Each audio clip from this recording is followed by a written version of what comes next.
আমি যখন ছোট ছিলাম খেলতে যেতাম মেঘের তলে। একদিন এক মেঘবালিকা প্রশ্ন করল কৌতূহলে, এই ছেলেটা নাম কি রে তোর?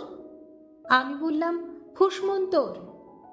মেঘবালিকা রেগেই আগুন, মিথ্যে কথা, নাম কি অমন হয় কখনো? আমি বললাম, নিশ্চয়ই হয়, আগে আমার গল্প শোনো। সে বলল, শুনবো না, যা, সেই তো রানী, সেই তো রাজা, সেই তো একই ঢাল তলোয়ার, সেই তো একই রাজার কুমার পক্ষীরাজে, শুনবো না আর, ওসব বাজে। আমি বললাম, তোমার জন্যে নতুন করে লিখবো তবে। সে বলল, সত্যি লিখবি? বেশ, তাহলে মস্ত করে লিখতে হবে, মনে থাকবে, লিখে কিন্তু আমায় দিবি। আমি বললাম, তোমার জন্য লিখতে পারি এক পৃথিবী।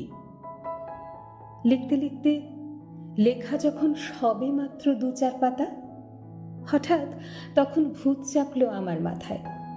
খুঁজতে খুঁজতে চলে গেলাম ছোটবেলার মেঘের মাঠে।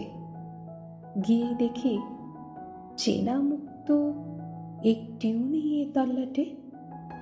একজনকে মনে হলো ওর মধ্যে অন্যরকম। এগিয়ে গিয়ে বলি তাকেই, তুমি কি সেই মেঘবালিকা? তুমি কি সেই? সে বলেছে, মনে তো নেই, আমার ওসব মনে তো নেই। আমি বললাম, তুমি আমায় লেখার কথা বলেছিলে। সে বলল, সঙ্গে আছে, ভাসিয়ে দাও গায়ের ঝিলে। আর হ্যাঁ, শোনো, এখন আমি মেঘ নই আর, সবাই এখন বৃষ্টি বলে ডাকে আমায়। বলেই হঠাৎ এক পশলায় চুল থেকে নখ আমায় পুরো ভিজিয়ে দিয়ে অন্য অন্য বৃষ্টি বাদল সঙ্গে নিয়ে মিলিয়ে গেল খরস্রোতায়, মিলিয়ে গেল দূরে কোথায়, দূরে দূরে।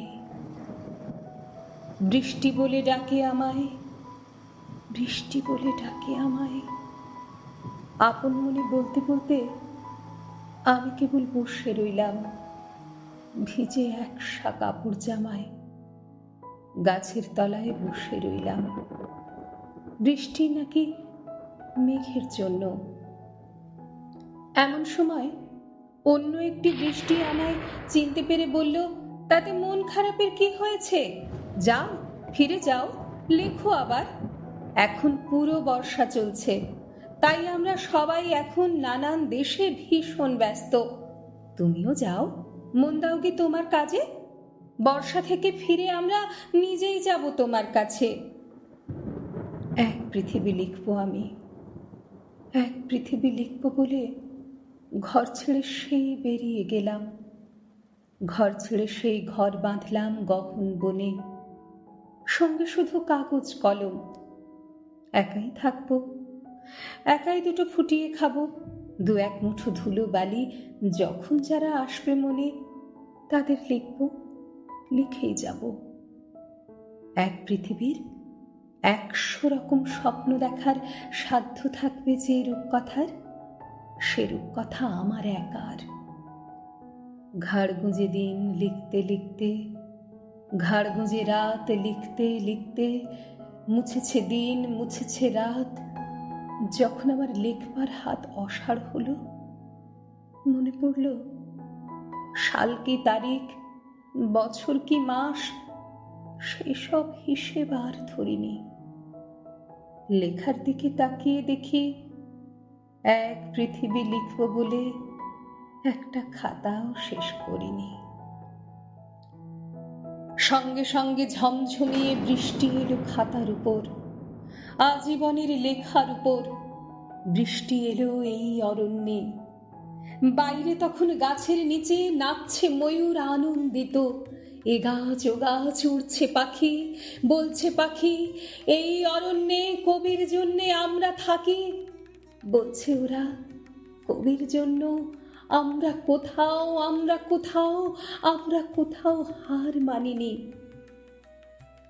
কবি তখন কুটির থেকে তাকিয়ে আছে অনেক দূরে, বনের পরে, মাঠের পরে, নদীর পরে, সেই যেখানে সারা জীবন বৃষ্টি পড়ে, বৃষ্টি পড়ে, সেই যেখানে কেউ যায়নি, কেউ যায় না কোনো দিনই।